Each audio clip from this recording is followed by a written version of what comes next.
Faded windows and abandoned buildings you see now fails to describe the magic that was Jackson Avenue. The street was thriving. It had businesses up and down next door to each other.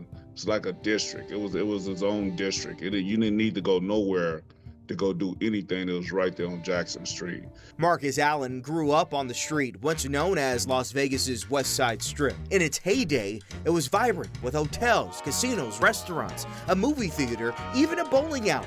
Jackson Avenue was the place to be, the only place African Americans could be in Las Vegas. At my grandmother's house, when your mother gets tired of you and want to go out for the night, drop you off at your grandmother's house.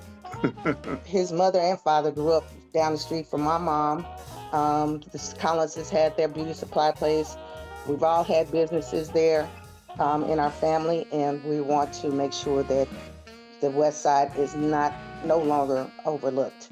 Deidre Edmonds Drew's family has owned property along Jackson Avenue since the 1940s. She, Allen, and other legacy landowners came together to form what's called the Jackson Street Alliance, a group working to restore what was so magical. Like I said, our generation was really the last one to see it thriving, where we can go to get our hair done, go to the barbershop, get something to eat, and the generations behind us have never seen that. The Fremont was looking just like Jackson Street. So if they did it to Fremont, we can do it on Jackson. Doing it with the help of $1 million grant the city of Las Vegas received to fund an economic impact study that will be completed later this year to learn best steps for redevelopment. I know there's lots of folks in the community who care about what happens on the historic West Side, but we need you to do more than care. We caught up with newly elected Ward 5 Councilwoman Chandra Summers Armstrong at the soon-to-open West Side Education Training Center. The center will educate 200 people a year, and that's good news as it's walking distance from Jackson Avenue, but she knows it's going to take an entire valley effort to return the West Side Strip to the main stage. The Jackson Street Alliance is now taking that next step. Government can only do so much. There has to be a groundswell of interest and activity and movement from the community. We need you to come home. We need you to invest. We need you to take a chance, be bold.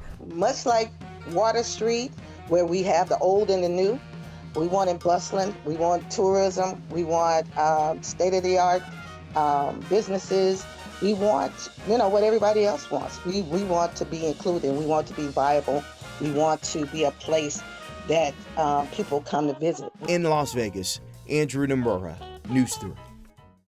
Now, to add some added context as to the reasons why the downfall of Jackson Avenue and the historic West Side, in past interviews with oral historian there at UNLV, Clady White, she says a lot has to do with the crack epidemic that took a lot of black communities by storm back in the 70s and 80s. If you would like to support Jackson Avenue, there is a Love on Jackson Street event. It's happening Saturday, February 22nd from noon to 4 p.m. at Jackson Avenue between D and F Streets. Make sure to tune in all month long for stories celebrating Black history here in Southern Nevada. We'll be right back after a short break.